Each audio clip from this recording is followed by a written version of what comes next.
Our hearts beat to the city streets. We began to feel the fire. We rise like সুপ্রভাত বন্ধুরা, কেমন আছো তোমরা সবাই? আশা করছি সবাই ভালো আছো, সুস্থ আছো। আমার চ্যানেল আয়েশা লাভ ভ্লগসের আরও একটি নতুন ভ্লগে তোমাদের অনেক অনেক স্বাগত জানাই। তো প্রথম থেকে শেষ পর্যন্ত দেখতে থাকো, আশা করছি তোমাদের ভালো লাগবে। আর আজকের ভ্লগটা আমি রান্নাঘর থেকেই শুরু করলাম। আসলে অনেক মাছ দেখতে পাচ্ছ তোমরা, এই সমস্ত মাছ কিন্তু আমাদের পুকুর থেকে নিয়ে আসা। সকালবেলায় আমি যখন উপরে কাজ করছিলাম তখন শাশুড়ি মা সমস্তটা বানিয়ে রেখেছে, তাই জন্য আর মাছের ভিডিওটা বানাতে পারিনি। তো এখানে বড় দুটো আমেরিকান রুই বলে যেটাকে, ওইটা ছিল। তা মাছে প্রচুর ডিম হয়েছে, তো ডিম আর এখানে 5-6 পিস মাছ আমি রেখে দিচ্ছি কালকের জন্য।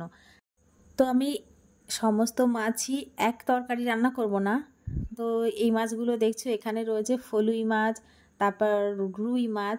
তো এই মাছগুলো দিয়ে আমি পেঁয়াজ রসুন দিয়ে হালকা গামাখা ঝোল করব।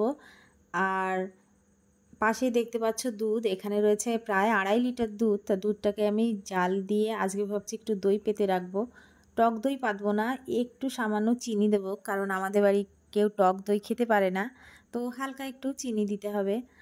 আর এই গরমে দুধ না খেয়ে দই খেলে কিন্তু শরীরের পক্ষে অনেক উপকার, কিন্তু সেটা চিনি ছাড়া। তো আমাদের বাড়িতে যেহেতু সবাই চিনি ছাড়া দইটা মানে খেতে পারে না, তাই জন্য আমি হালকা পরিমাণে একটু চিনি দেব। তো তোমরা দেখছো এখানে আমি একটা সবজির তরকারি রান্না শুরু করেছি। তো এখানে আমি সে আমেরিকান রুই বললাম, ওইটা এখানে রান্না করব আলু আর বেগুন দিয়ে। আর এদিকে হচ্ছে দুধ জাল। তো একই সাথে দুধ জাল দেয়া আবার অন্য রান্না করা খুবই ঝামেলার কাজ, মানে প্রচণ্ড খেয়াল রেখে করতে হয়, নাহলে দুধটা কখন যে উপচে পড়ে যায় তার ঠিক ঠিকানা নেই। তো তোমরা দেখতে পাচ্ছ আমি এখানে আলু আর বেগুনটা নুন দিয়ে ভেজে নিয়েছি। এখন দিয়ে দিলাম হলুদ আর সামান্য লঙ্কার গুঁড়ো। মাছটা যেহেতু বড়, তো একটু লাল লাল ঝোলই দেখতে ভালো লাগে, তাই জন্য আমি লঙ্কার গুঁড়ো দিয়ে দিলাম। আর আমাদিকে আমার দুধটাও জাল দেওয়া হয়ে গেছে, তো অর্ধেক পরিমাণ হয়ে গেছে, আমি নামিয়ে রেখে দিয়েছি একটু ঠান্ডা হোক, পরে দইয়ের বীজ মিশিয়ে দইটা ঢাকা দিয়ে রেখে দেব। তো এখানে ফোড়ন দিয়েছি, তো ফোড়নে দিয়েছি জিরে আর তেজপাতা। আর এখন তরকারির ঝোলটা দিয়ে মাছটা দিলাম, এখন দিচ্ছি জিরে বাটা। জিরেটা প্রথমে আমি ভেজে নিয়েছিলাম, তারপরে গুঁড়ো করে তার মধ্যে সামান্য পরিমাণ জল মিশিয়ে তারপর দিয়ে দিলাম। আর এখন দিয়ে দিলাম গরম মশলার বাটা। তো তরকারিটা এখন আমি নামিয়ে নিয়েছি।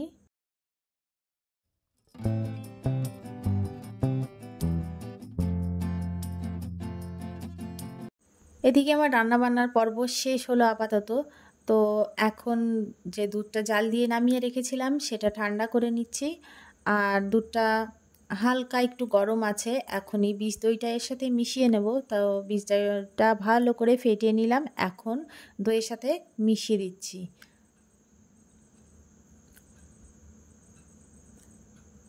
আর দইটার সাথে দুধটা ভালো করে মেশানো হয়ে গেছে, এখন বাটিতে বাটিতে ঢেলে একটা কাগজ দিয়ে সমস্ত বাটিটাকে মুড়ে তারপর গরম কোনো স্থানে রেখে দেব।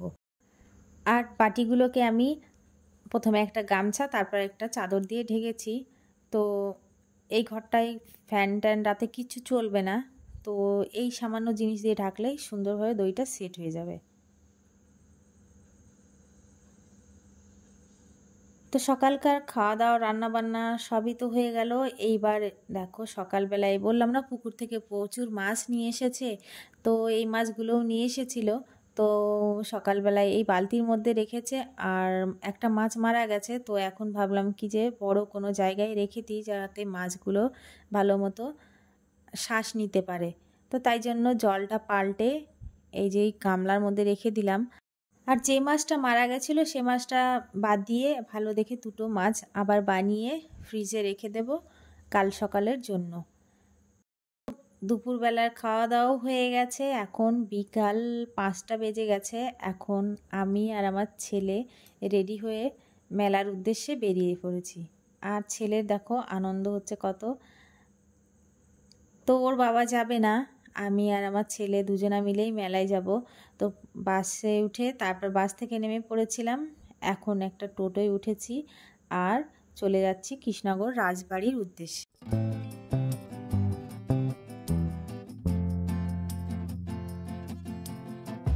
তো বন্ধুরা, আমরা টোটো থেকে নেমে পড়েছি। এখন চলে যাচ্ছি রাজা কৃষ্ণচন্দ্রের বাড়ির দিকে, মানে কৃষ্ণনগর রাজবাড়িতে।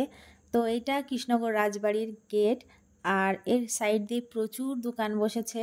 তো তোমরা শেষ পর্যন্ত দেখতে থাকো। চলো মেলাটা ভালো করে ঘুরিয়ে দেখাই। আর এখানে গেটের সাইডেই বসেছে অনেক মাটির পুতুলের সম্ভার। তো প্রথম গেটটা পার করে আমরা চলে এসেছি রাজবাড়ির যে প্রধান গেট সেখানে। আর এই গেটটা বাসন্তী পুজোর সময় একমাত্র খোলা থাকে, আর যখন কৃষ্ণনগরে জগদ্ধাত্রী পুজো হয় তখন খোলা থাকে। আর বাসন্তী পুজোর পরেই কিন্তু কৃষ্ণনগরের এই বারোদল মেলাটা শুরু হয়। তখন আসলে গেটের মধ্যে দিয়ে ভেতরে যাওয়া যায়। আর এই বারোদলের মেলাটা চলে 1 মাস ব্যাপী। আর এই বারোদল মেলাতে সংসারের সমস্ত খুঁটিনাটি জিনিসের সাথে গাড়ি, এমনকি এবার অঞ্জলি জুয়েলার্সের শোরুমও একটা বসেছে। তো ওদিকে আমরা পরে যাব। এখন ছেলে ঘুগনি খাবে বায়না করছিল, তা ও খাচ্ছিল, ওর থেকে আমি আবার 2 চামচ নিয়ে খেয়ে নিলাম। তারপরে চলে এসেছে এই যে বন্দুক দিয়ে বেলুন ফাটাতে। এখানে 20 টাকায় 5টা বেলুন ফাটিয়ে আমরা চলে যাচ্ছি বিগ বাজারের মধ্যে।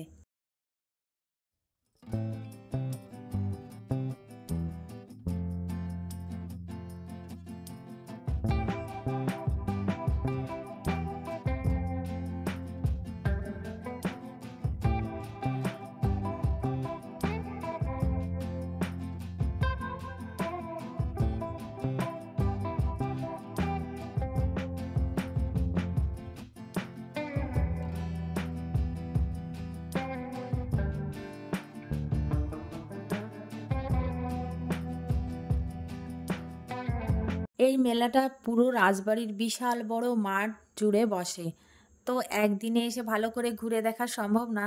তো প্রতিবারই আমরা 2 দিন গিয়ে মেলাটা ভালো করে ঘুরে দেখি। তো বিশেষ বিশেষ কিছু জায়গার ক্লিপ তোমাদের দেখালাম। আর এখানে দেখো ঘর সাজানোর জিনিসও রয়েছে কত। তো এখান থেকে ঘুরে আমরা গেছিলাম একটা দোকানে, সেখান থেকে একটা লবণদানি কেনার জন্য পছন্দ করছিলাম। তো এই দুটোর মধ্যে একটা আমি পছন্দ করে নিয়ে এসেছি। আর এই লবণদানিগুলোর দাম পার পিস 100 টাকা করে। তো এখান থেকে একটা আমি নিয়েছিলাম, তারপর এখান থেকে চলে আসলাম। তো এই মেলায় কিন্তু বন্ধুরা সার্কাসও এসেছে। তো সার্কাসে আমার খুব একটা ভালো অভিজ্ঞতা যে রয়েছে তা কিন্তু না। এর আগে যতবারই আমি সার্কাস দেখার জন্য গিয়েছি ঝড় উঠে এসেছে, দিয়ে মাঝপথে পালিয়ে আসতে হয়েছে। তো এবার আর রিস্ক নিলাম না, সার্কাস আমরা দেখব না, শুধু মেলাটা ঘুরে ঘুরে দেখব। কিন্তু মেলায় আসার পর থেকে আয়ুষ বায়না জুটেছে নাগরদোলায় চড়বে। তো ওর বায়না করার পরে অবশেষে নাগরদোলায় চড়তেই হলো। আর এমনি আমি কিন্তু হাইটে একদম ভয় পাই না, কারণ ছোটোবেলা থেকেই আমার গাছে চড়ার অভ্যাস আছে। আমি যেহেতু গ্রামের মেয়ে, তো গাছে চড়ার অভ্যাস তো থাকবেই। তো হাইটে আমার একদমই ভয় পাওয়ার কোনো কারণই নেই। কিন্তু প্রথমবার নাগরদোলায় চড়লে যা হয়, জনপ্রতি 70 টাকা টিকিট কেটে নাগরদোলায় তো উঠে বসলাম, কিন্তু 1 পাক দেওয়ার পরে আমার শরীর এমনভাবে ঘামতে লাগলো, কি আর বলবো। মনে হচ্ছে 70 টাকার টিকিট কেটে সাক্ষাৎ যমরাজের সাথে দেখা করতে এসেছি। হাত পা ঠান্ডা হয়ে আসছিল আর আমি ঘামতে লাগছিলাম প্রচণ্ড হারে। তো অনেক কষ্টে ঈশ্বরের নাম জপ করতে করতে কিছুক্ষণ ঘোরার পরে তারপর নেমে আসলাম। তো নামার পরে ভীষণ রকম অসুস্থ হয়ে পড়েছিলাম আমি। তো বেশি কিছু আর কেনাকাটা করতে পারিনি। এই যে একটা মাটির ভাঁড় কিনেছি, টাকা পয়সা থাকুক আর না থাকুক, ভাঁড় কিন্তু মেলায় গিয়ে কেনাই চাই। আর একটা ছেলে কি যেন একটা কিনেছে। তো এই তো আজকের মেলায় গিয়ে কেনাকাটা। আজ বেশি কিছু কিনিনি, যদি সময় পাই তাহলে আর একদিন যাব, তখন গিয়ে ভালো করে কেনাকাটা করব। আর মেলাটি ভালো করে তোমাদের আর একবার ঘুরিয়ে দেখাবো। তো বন্ধুরা, ভিডিওটির কোনো অংশ তোমাদের যদি ভালো লেগে থাকে তাহলে অবশ্যই আমার চ্যানেলটিকে সাবস্ক্রাইব করো, লাইক কমেন্ট শেয়ার করো।